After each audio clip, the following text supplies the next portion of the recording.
Hello everybody, it's the BA your English coach. Alors aujourd'hui, je profite de cette petite vidéo pour souhaiter bonne et heureuse année à tout le monde. Happy New Year to everyone. Aujourd'hui, je vais essayer de vous expliquer des expressions qui prêtent énormément à confusion pour les francophones surtout. Et cette première expression, c'est se faire tirer dessus. Deuxième expression, c'est se faire vacciner. Comment on traduit en anglais se faire vacciner? Par exemple, se faire vacciner contre le COVID-19. Première expression, c'est se faire tirer dessus. Par exemple, lorsqu'on utilise une arme sur quelqu'un. Voilà. Alors, se faire tirer dessus, en anglais, c'est dit to get shot. To get shot. To get shot. To get shot by a bandit. Alors, se faire tirer dessus par un bandit, par exemple. La deuxième expression, c'est to get shots. To get shots. Ça, c'est se faire vacciner. Par exemple, le gouvernement recommande à tous les travailleurs de se faire vacciner. The government requires all the employees to get shots.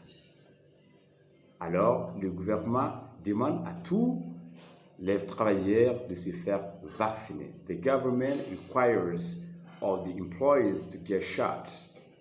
To get shots, la différence, c'est que lorsqu'on dit to get shots, avec S à la fin, cette expression veut dire se faire vacciner. La deuxième expression, qui est to get shot, qui se termine par T sans S, ça c'est se faire tirer dessus, par une arme par exemple. He got shot by a bandit. Il s'est fait tirer dessus par un bandit. Il s'est fait tirer dessus par un bandit. He got shot by a bandit. Alors, deuxième expression, c'est he got shots last week. Il a reçu, il s'est fait vacciner la semaine passée. Alors, retenez ces deux expressions, elles sont extrêmement importantes pour les francophones. Alors, c'est la raison pour laquelle je profite pour vous dire que la prononciation des mots en anglais, elle est extrêmement importante. La moindre erreur, ça peut donner un autre sens à votre mot. Et c'est ce qui fait qu'il est extrêmement important qu'on mette l'accent sur la prononciation pour ne pas prêter confusion ce qu'on veut dire à notre interlocuteur.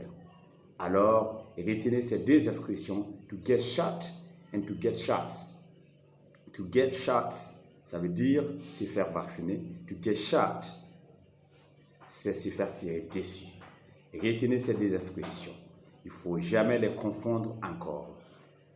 Alors, guys, thank you very much for your attention.